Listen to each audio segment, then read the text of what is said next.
ओम गुरुवे नमः। प्यारे हरि भक्तों, आज जो मैं विषय ले रहा हूँ वह है पुष्पक विमान का राज।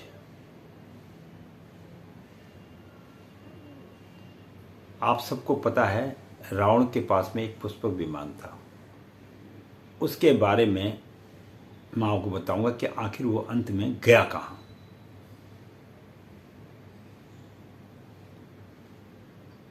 जब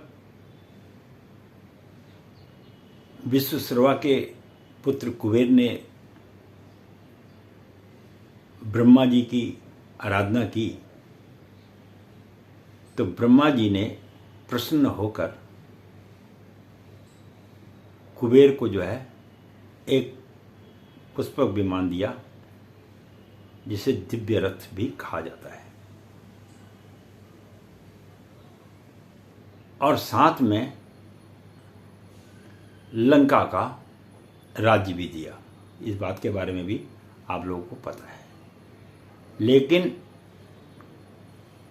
उसके बाद उस विमान के द्वारा उन्होंने भगवान शंकर की बहुत तपस्या की, और जिसके कारण उनकी तपस्या से प्रसन्न होकर भगवान शंकर ने उनको धन का रक्षक बना दिया। यह बात बिल्कुल सत्य आपको बता रहे हैं हम, और इसमें कुछ प्रभु की कृपा भी है जो मुझे इस बात का थोड़ा बहुत बोध है। लेकिन जितनी भक्ति वाला व्यक्ति कुबेर था, उससे कहीं ज़्यादा भक्ति वाला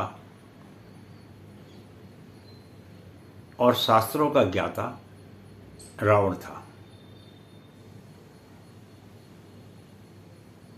तो रावण जो है वेदों का तो ज्ञाता था ही, तो वह यह भी जानता था कि किन मंत्रों के आधार पर मैं विश्व में विजय प्राप्त कर सकता हूं, और उसने उसका उपयोग भी किया। और अथर्ववेद में कुछ ऐसे मंत्र थे जिसके कारण रावण जो है कुबेर पे जीत पा सका, क्योंकि माया रूपी जाल जो है वो अथर्ववेद में ही है। मैंने पीछे वीडियो में एक बतलाया था कि इंद्रजाल जैसी चीज़ों का निर्माण जो है वह इन वेदों के आधार पर ही हुआ है। बहुत ही सुंदर बात आज आपको मैं बता रहा हूँ।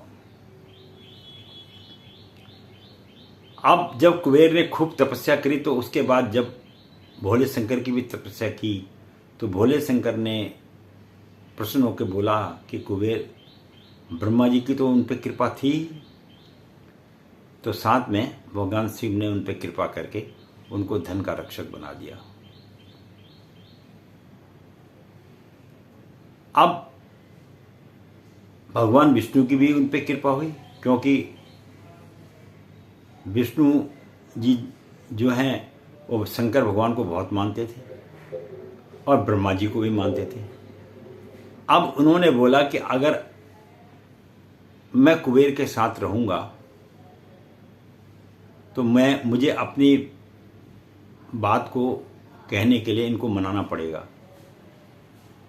तो जैसे ही उन्होंने मन में ये विचार ला ही रहे थे तो अचानक उनके ध्यान में जो है लक्ष्मी जी का स्मरण आ गया, और लक्ष्मी जी का स्मरण आते ही उन्होंने कुबेर को बोला कि आपको धन का मालिक तो बना दिया है, लेकिन मनुष्य को किस प्रकार वितरण करना है इसके लिए एक योग्य व्यक्ति की ही आवश्यकता होती है। योग्य व्यक्ति में कौन था? माता लक्ष्मी थी। माता लक्ष्मी को जब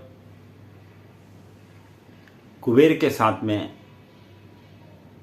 भगवान विष्णु ने दिया कि आप दोनों मिलकर जो है धन की रखवाली तो कुबेर करेंगे और वितरण का कार्य माता लक्ष्मी करेंगी, क्योंकि माता लक्ष्मी के अंदर में ऐसी दिव्य शक्तियां हैं कि वह इस बात को जान जाएंगी कि किसको धन की आवश्यकता है और किसको धन की आवश्यकता नहीं है। अब जब रावण ने पुष्पक विमान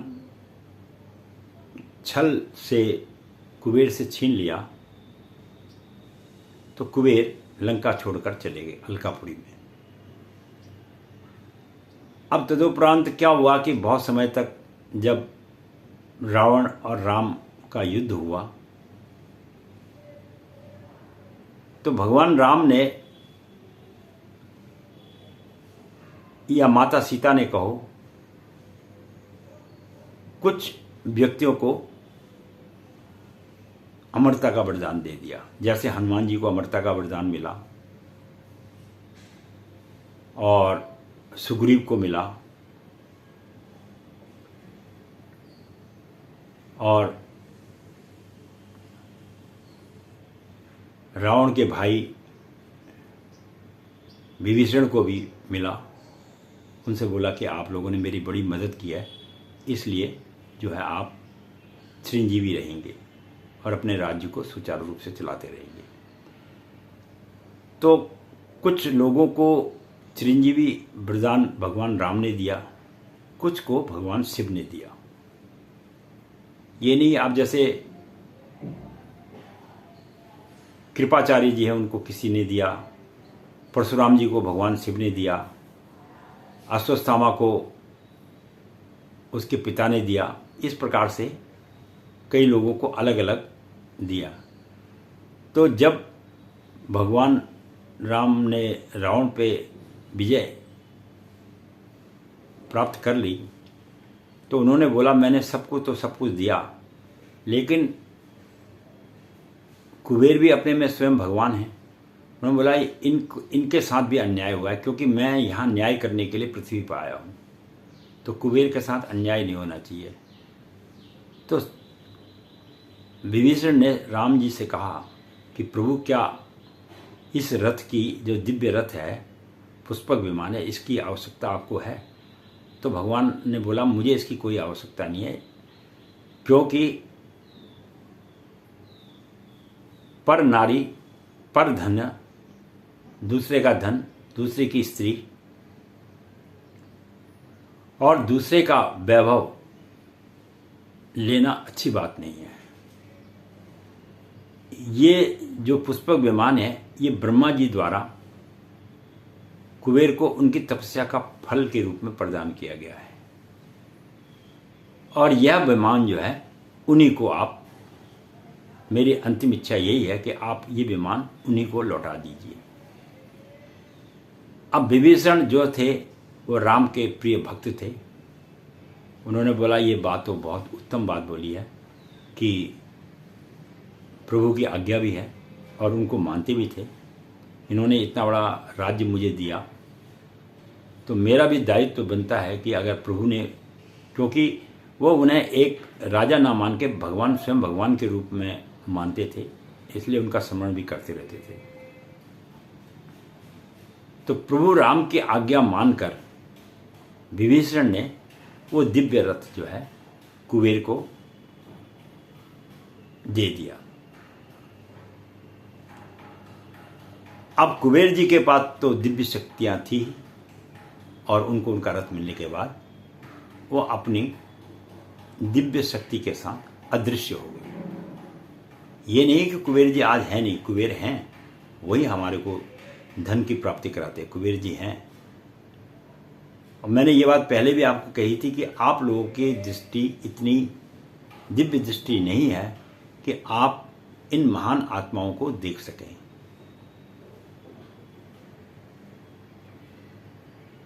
क्योंकि प्रभु की प्राप्ति के लिए आदमी को साधना के अलावा तप की भी जरूरत होती है, और तप करने से दिव्य शक्तियों की प्राप्ति होती है। जो शायद आज इस समय पृथ्वी पर हो सकता है किसी के पास हो, मुझे मालूम नहीं, लेकिन बहुत कम लोगों के पास ये विद्या प्राप्त हो सकती है। तो अंत में जो बोला जाता है कि रावण का पुष्पक विमान कहाँ गया, तो जिस प्रकार वो दिव्य विमान कुबेर को दिया गया था ब्रह्मा जी द्वारा, उसी प्रकार विभीषण ने प्रभु राम के कहने पर वह दिव्य रथ उसको लौटा दिया कुबेर जी को। और जो रथ आज भी उनके पास है, वह रथ तभी प्रकट होगा जब कुबेर जी चाहेंगे। तो इसलिए भगवान कुबेर ने बड़ी तपस्या के साथ जिस रथ को प्राप्त किया है, वो आज भी उनके पास ही है, ना कि पृथ्वी पे पड़ा हुआ है। क्योंकि जितने भी अस्त्र शस्त्र दिव्य हैं, ये सब आवाहन करने पर ही पृथ्वी पर प्रकट होंगे। अब कोई महान पुरुष ही पैदा हो जाएगा इतने शक्तिशाली, तो वह इन चीज़ों को देख सकता है। तो ये था पुष्पक विमान के बारे में थोड़ी सी जानकारी जो मुझे थी, वो मैंने आपको बता दिया है। क्योंकि जैसे कोई चीज़ उत्पन्न होती है, उसी प्रकार वो चीज़ समाप्त भी हो जाती है। मैं पंडित गिरीश तिवारी अपनी वाणी को यहीं पर विश्राम दूंगा। आशा करता हूँ अगले फिर किसी एक नए विषय पर मिलेंगे और उसके साथ ही फिर जो है चर्चा करेंगे। वीडियो देखने के लिए बहुत बहुत धन्यवाद।